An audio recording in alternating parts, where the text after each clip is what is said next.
of a Catholic school education. She attended St. Pius Elementary and Middle School and graduated from Providence High School in 2007. Ms. Nichols is a recent graduate from the University of the Incarnate Word in San Antonio. She received a Bachelor of Arts in Communication Arts, She received a Bachelor of Arts in Communication Arts with concentration in Journalism and International Studies. She graduated with magna cum laude honors.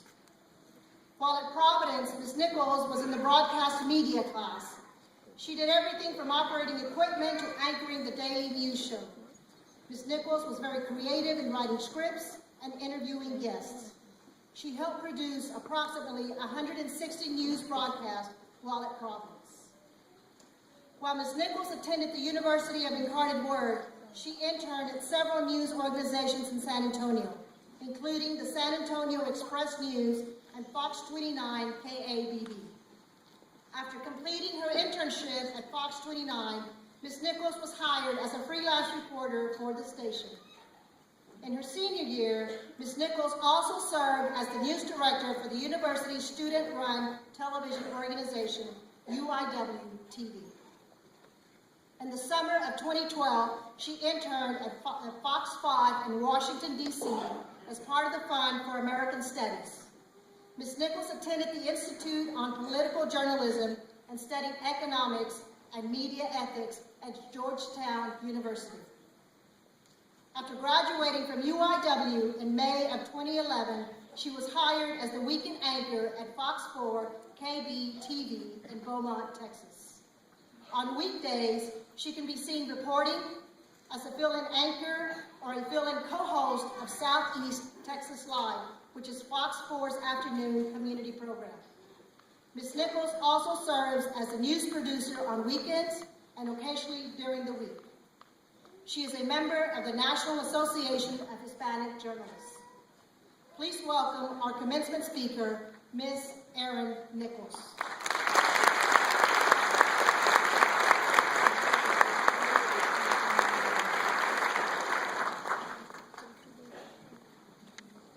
Thank you so much for that introduction.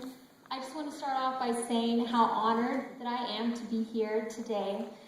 The speeches, by the way, were fabulous, and I feel like I have a tough act to follow. You ladies are incredibly enlightened. I already can sense that. So congratulations to all of you, and you all look beautiful. And I was looking at all your shoes, and yeah, you're looking good. So congratulations. You know, it was only 5 years ago today that I stood at this very same stage, and I don't believe that I had the privilege to know any of you, because I graduated before you became freshmen, but I know that some of you were in the middle school. But I definitely remember my teachers, some of whom are here today, Coach Dean and Miss Edwards, Miss Scruggs, I don't see her, but she was one of my favorite teachers, Mrs. Alvarez, Miss Tobin, who I can still remember her saying that if we had any complaints with our government or our social system, we should write a letter. So I'll never forget that. Anytime she had a break, a lunch break, she was always in her classroom calling government offices. And so I'll never forget that. Miss Grice, she also helped me with my college planning. And Mr. Daryl Martin, although he doesn't know this, he actually was one of the people who supported me in high school and helped inspire me to go on and become what I am today, a weekend anchor. So thank you, Mr. Martin. High school for me was a lot of fun, and I loved going to Providence. And I'm not just saying that because I'm up here giving this speech. Trust me, I really loved Providence. Because my teachers made me feel limitless. And as a young woman and someone of a bicultural heritage, that was really important to me.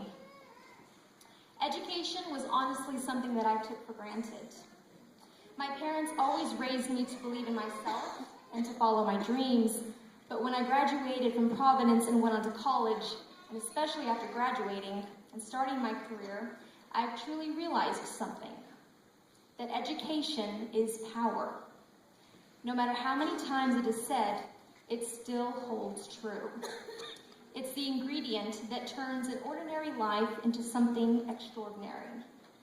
It's what makes success possible. But it's even simpler than that. It's the reason we have a sanitation system, why diseases such as cholera are no longer as rampant as they used to be, why we wash our hands. Great minds committed their lives to educating others, and the world is a better, a safer place because of their work. So when we commit our minds to learning, we find that not only can we enter into a whole new world of possibility, but we too can save the world. When I first enrolled at UIW, I actually listed my major as education. I was going to be a teacher, and although I wasn't 100% about it, I thought I'd give it a shot. So I enrolled in a class called The Foundations of Education, which basically was the starter class for education majors. The class was pretty easy, and I liked my teacher, but I didn't take it seriously until one day we were handed a book. Inside that book were all the details of the history of education in America, from the American Revolution through the Civil War, through the Civil Rights period, and up to today. I never expected to learn as much as I did, and while it was full of facts and lessons, the one thing that I took away from it was the idea that education is power. Those who have it, have access to it, who complete it, have the chance to live a far better life than those who do not. And not just here in America, but all over the world. And so many people do not have access to it. In fact, according to the United Nations, almost half of all the children in the world never go to high school. And if almost half of them never go to high school, imagine how many never go to college. Unlike you and I, these children, when they grew up, were never told by their parents, you can go to school and you can make something of yourself. Just this past March, I had the opportunity to travel to Belize in Central America and document the work of young missionaries who were trying to help the struggling poor of that nation. There were people who we met who strive only to get a second meal of food a day.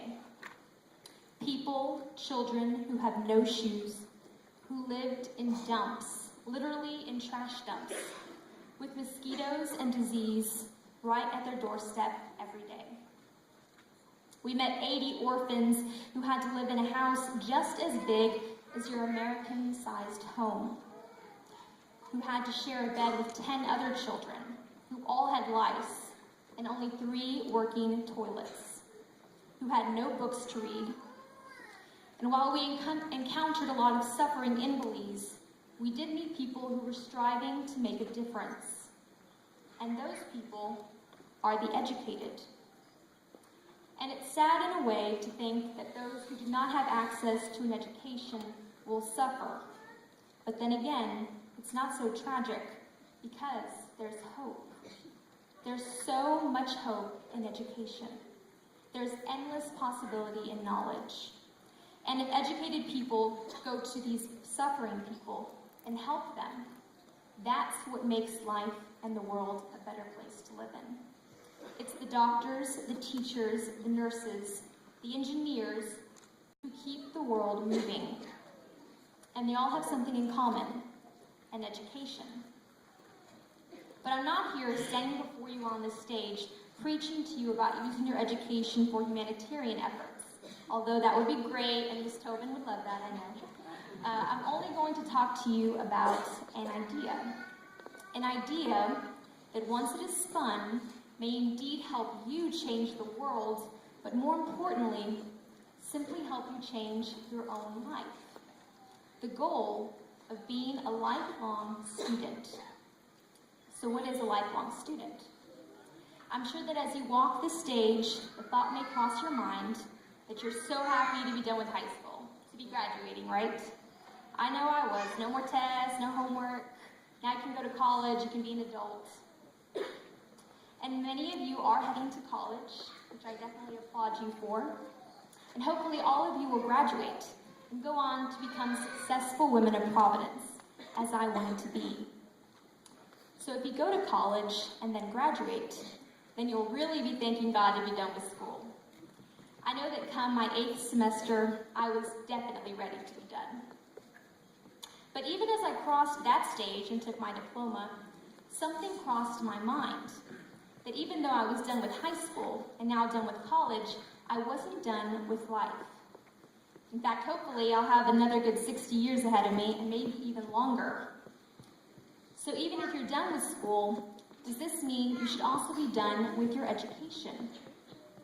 It feels like you've been in school forever because you have. You've been a student basically your whole lives up until now.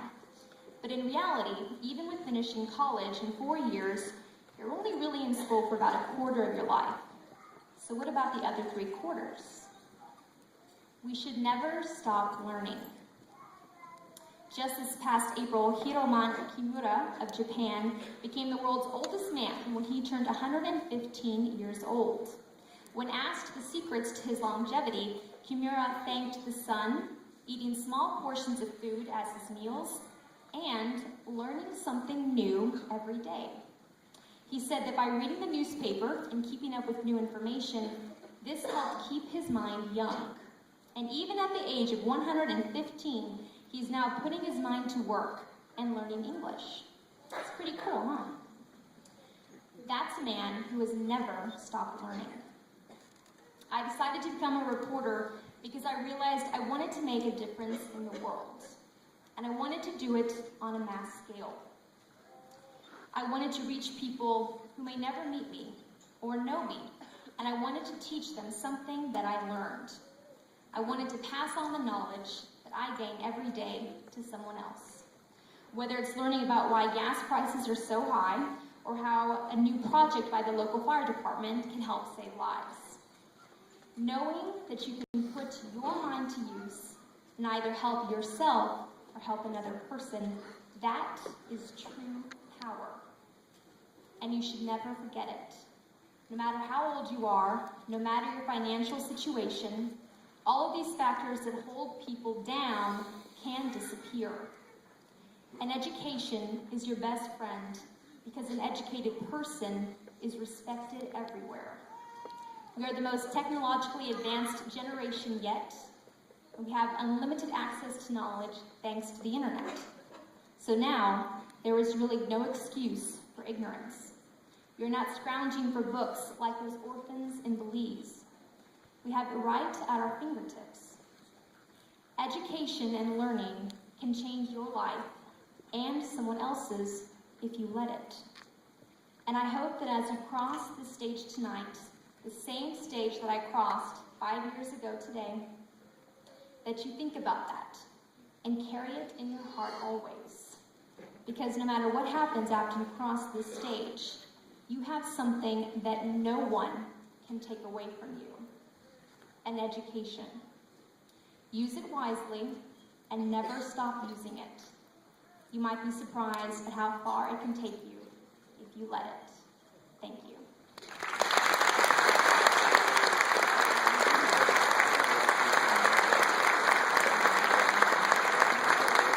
Thank you, Ms. Nichols.